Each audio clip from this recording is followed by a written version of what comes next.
Hi there and welcome back to the channel. So today I'm playing Diablo 4 and I'm playing as a Necromancer. So let me show you my character real quick. This is what I look like and I think I look pretty cool for now. Some of the abilities that I'm using so far, well, I'll just play a little bit and tell you about them. As you can see, I have some minions with me. I have 5, they're called skeletal warriors, and they don't really do all that much, I've noticed, but they basically just kind of keep the enemies away from me, which is good because the Necromancer doesn't have a ton of speed, and so they're able to just kind of soak up damage and while I kind of sit back and do my thing, which is all I really ask out of them. Oops, let's go get this guy real quick. So, the big scythe that you see me swinging around, that's my basic ability. It doesn't really do too much damage. The only thing that the only thing that I really use it for is to generate some more essence, which is kind of like the Necromancer's resource pool. It's that kind of blue sphere down there. That's what it looks like.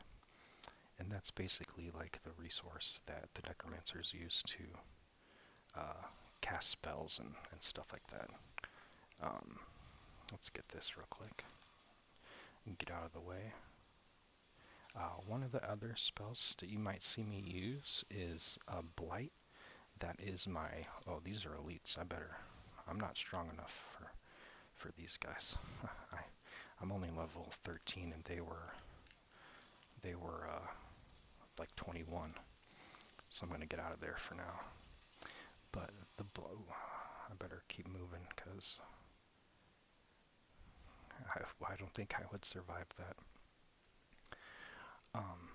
But the other ability that I use is the Blight, which is basically like a big AoE that I kind of put out, and it just poisons the enemy.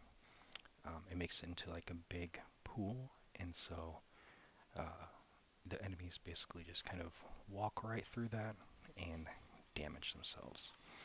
And I'm using that with the corpse explosion, but instead of them exploding, what happens is the corpse actually turns into a pool of poison. So I'm kind of running a poison darkness build, I think is what it calls in the game, is a darkness. And that's kind of what I've been doing so far. This video is not going to be really much about the story. If you want to know more about the story, then there are a ton of other videos and creators out there. This is just going to be mostly focused on me talking and gameplay. So I'm going to skip through the conversations and cutscenes and stuff, just because, one, you can probably not barely hear them at all.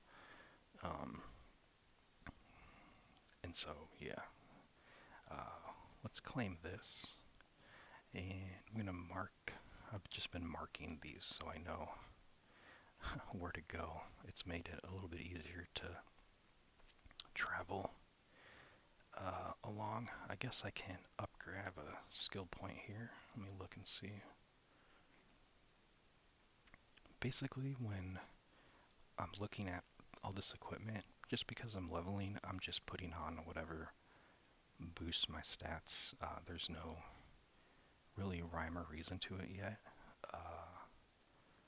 Here's my skills I can go over real quick. I'm using Reap, and I'm using this because it can give me some more attack speed, and when I use it, it gives me damage reduction, so it keeps me alive for a little bit longer. That's my reasoning. Then I use Blight, which is a damage over time, and it slows, and it can immobilize, a 30% chance. Then I use Corpse Explosion, but instead I switched it to blighted, so instead of just blowing up, it deals damage over time. So I'm using that, and then I also use the Blood Mist, which is like my get out of free jail card. Basically turns me immune for a bit, and I can kind of just get out as quick as I can. And then I'm using Iron Maiden.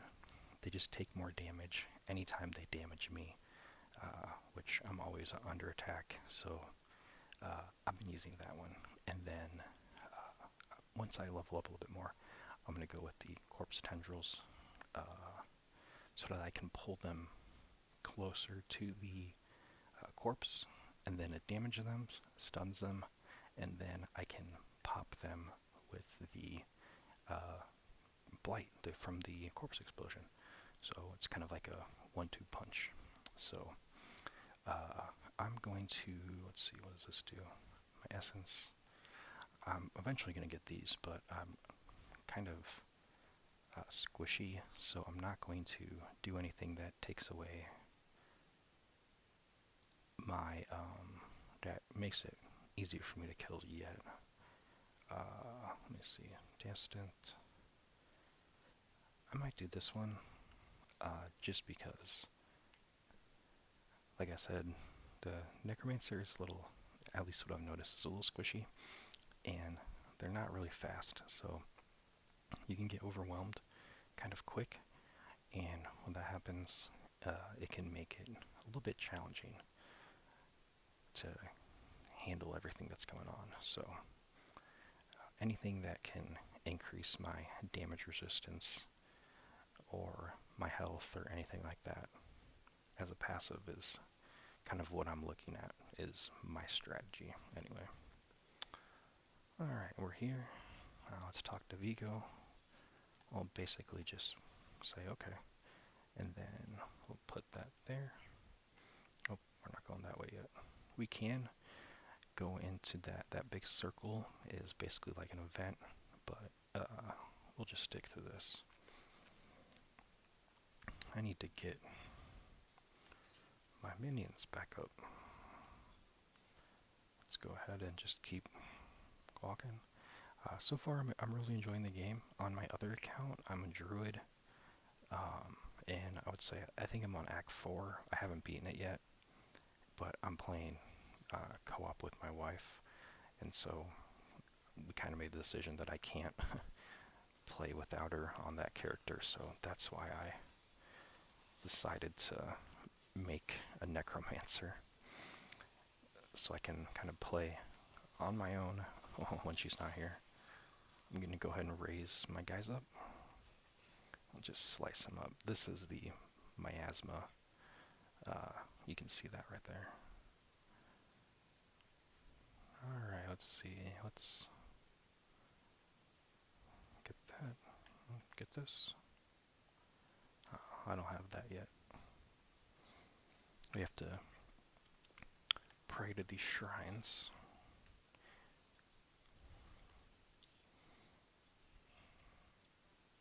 Let's go ahead and, where these guys are coming from.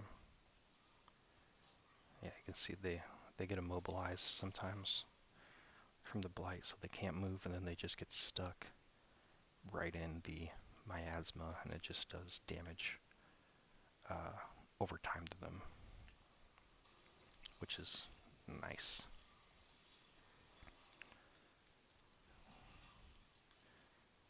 You can see I take quite a bit of damage if you're not too careful. So that's why I was upgrading some of the passives that make me, what is this? Make me resist damage. We'll pop all these and see, I don't even have to do anything. He just slowly dies. And where is we gotta do this altar. And we'll get, where is it? Bring the idol of the faithful to the altar of redemption. Oh, I gotta get this. And I don't need to mark it. Get all this stuff.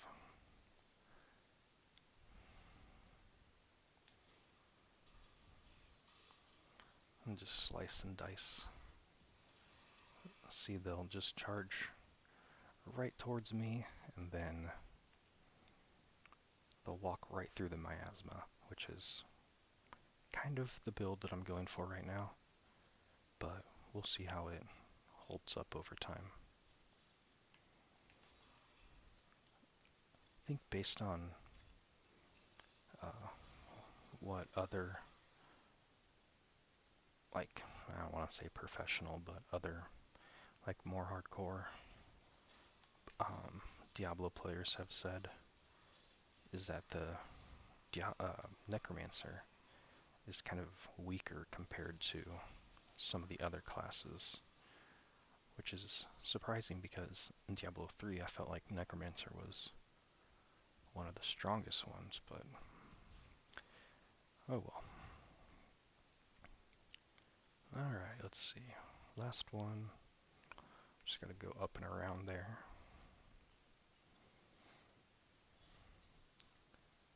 Let's get all these little, you can use the little herbs that you pick up, the plants, to make potions that go into your consumables that give you little upgrades like damage reduction or movement speed or something like that.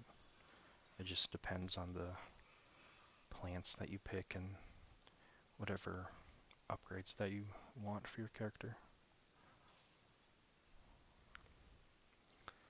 I should be getting somewhat close. Let's see, I just pop. They just walk right into it. Let's see. Let's get these guys. Throw some curses down. There we go. We'll get that. I have a problem with anytime I see, oh, that's a trap. See, I just cast that and look, I'll just pop this. And he's just getting damaged right there. Even though he killed 2 of my minions, oh well. That's why you can bring him back from the dead. So we'll get this altar. Alright, we'll get that one. We'll get this. I think this is, yeah, this is the last one. And it's just right up there. I'm going to mark it, but it just makes it easy for me to figure out where I'm going.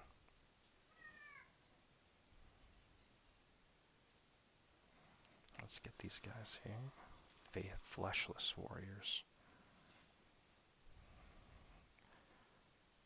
Climb up this big rock. Almost there. The Shrine of the Penitent. And we will drop this off.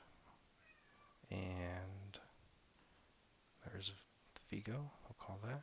And that is it. Alright guys, well this is a short video, but I just wanted to make one and show you kind of what Diablo 4 is about. If you did like the video, make sure to leave a like and think about subscribing. And I'll see you guys in the next one. Have a good day.